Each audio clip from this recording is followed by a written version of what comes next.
Students बात कर रहे थे डीएनए की। डीएनए के स्ट्रक्चर को एक्सप्लेन करने के लिए डिफरेंट मॉडल्स प्रपोज किए गए। उनमें से पहला मॉडल है एक्सरे डिफ्रैक्शन मॉडल और फिर बाद में वाटसन एंड क्रिक मॉडल ने अपना मॉडल प्रपोज किया। ये दो साइंटिस्ट हैं, James D Watson and Crick. अब पहले बात करते हैं एक्सरे डिफ्रैक्शन की। एक्सरे डिफ्रैक्शन दो साइंटिस्ट थे, एक मॉरिस विल्किंस और दूसरा था फ्रैंकलिन रोजालिन फ्रैंकलिन। थी या थे, ये आपने बताना है कमेंट बॉक्स में कि ये फीमेल थी या मेल था। आपने पढ़ा भी हुआ है। अब देखिए हमारे पास ये बता रहा हूँ फीमेल बायोकेमिस्ट होती है ठीक है। अच्छा, ये साइंटिस्ट ने क्या किया, एक्स रे डिफ्रैक्शन मॉडल दिया। मतलब अब देखिए आपके पास एक लाइट आती है, लाइट के सामने आप कोई चीज़ डालें तो उसके पीछे अक्स बन जाता है। सेम इन्होंने क्या किया, डीएनए मॉलिक्यूल लिया, उस डीएनए के मॉलिक्यूल पे एक्सरेज डाली, एक्सरेज डालने से उसके नीचे इमेज बन गई, डिफ्रैक्शन से मॉडल बन गया। वो जो इमेज थी उसकी एक फोटोग्राफिक फिल्म ली और मॉडल प्रपोज कर दिया। इसको हम एक्सरे डिफ्रैक्शन मॉडल कहते हैं। इसी दौरानिए में साइंटिस्ट थे Watson and Crick model propose किया, यानी कि उसको हम उसी के नाम से ही मेंशन कर रहे हैं। साइंटिस्ट हैं हमारे पास जेम्स डी वाटसन और फ्रांसिस क्रिक। ये जो साइंटिस्ट है इन्होंने scale model of DNA propose किया और इसके मॉडल के कुछ पॉइंट्स हमारे पास आते हैं।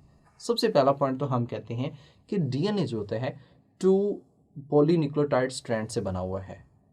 हमें भी पता है। क्यों पता है? क्योंकि इन्होंने बताया था सबसे पहले ही। उसके बाद हम कहते हैं कि जो हमारे पास 2 स्ट्रैंड्स होते हैं ये डबल फाइबर्स यानी कि डबल हेलिक्स स्ट्रक्चर बनाते हैं।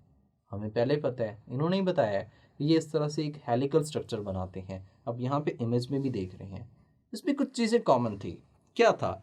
अब देखिए वो जो अरविंद चारगाफ के रूल के अकॉर्डिंगली इसने ये बताया कि ये जो 2 स्ट्रैंड्स होते हैं इनमें दोनों में न्यूक्लियोटाइड्स मौजूद हैं और न्यूक्लियोटाइड्स होते हैं वो एक दूसरे के एंटी पैरेलल हैं, यानी कि एक न्यूक्लियोटाइड सीधा है और दूसरा उसके ऑपोजिट है। डायग्राम में भी आप देख सकते हैं एक स्ट्रैंड सीधा है और दूसरा कैसा है, ऑपोजिट है।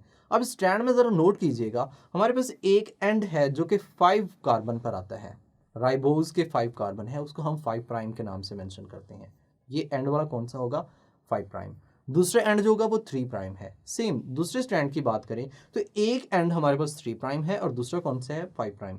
एक दूसरे के एंटी पैरेलल है ये एंटी पैरेलल। और दूसरा हम बात करते हैं कि जो हमारे पास इसमें न्यूक्लियोटाइड्स आते हैं, जो नाइट्रोजनस बेसिस इसमें होती हैं, वो adenine always opposite to thymine and guanosine always opposite to cytidine. Adenine और थाइमीन में 2 हाइड्रोजन बॉन्ड बनते हैं और गोनिन और साइटोसिन के दरमियान में 3 हाइड्रोजन बॉन्ड बनते हैं। तो ये हमारे पास एक स्ट्रक्चर बन जाता है। एक स्ट्रैंड दूसरे स्ट्रैंड के साथ जो लिंकेज है दरमियान में हाइड्रोजन बॉन्डिंग है, जबकि इनकी जो हमारे पास हम कहते हैं जो साइड्स पर मौजूद हैं वो फॉस्फेट ग्रुप और दूसरा हम कहते हैं कि इसमें राइबोज शुगर मौजूद होती हैं। जबकि उसके जो सेंटर वाले रीजन में इनवर्ड की अगर हम बात करें तो नाइट्रोजनस बेसिस हैं और उनका आपस में लिंकेज होती है वो हाइड्रोजन लिंकेज होती है।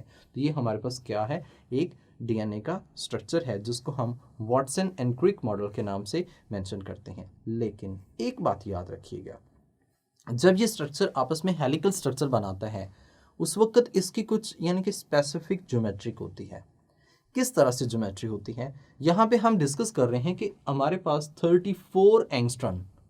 34 एंगस्ट्रॉन, ये लफ्ज़ एंगस्ट्रॉन क्या है, एंगस्ट्रॉन एक यूनिट है जो कि 100th million of a centimetre, यानी कि 100th million of a centimetre.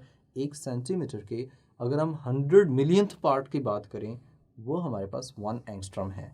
तो ये 1 एंगस्ट्रॉम हम कहते हैं कि जो एक न्यूक्लियोटाइड है दूसरे न्यूक्लियोटाइड से, ये हमारे पास जो है ये 34 एंगस्ट्रॉम तक स्ट्रक्चर बनाता है। यानी कि एक टर्न में हम ऐसा भी कहते हैं कि 10 बेस पेयर्स होते हैं। ये छोटा सा एमसीक्यू था। क्या एमसीक्यू है कि एक टर्न में कितने हैं हमारे पास, 10 बेस पेयर्स होते हैं और उसमें जो डिस्टेंस हम अबाउट कह रहे हैं वो 34 एंगस्ट्रॉम जो है वो हमने डिस्कस किया है। नेक्स्ट हम डिस्कस करते हैं कि जो अमाउंट ऑफ डीएनए होती है ये कितनी है।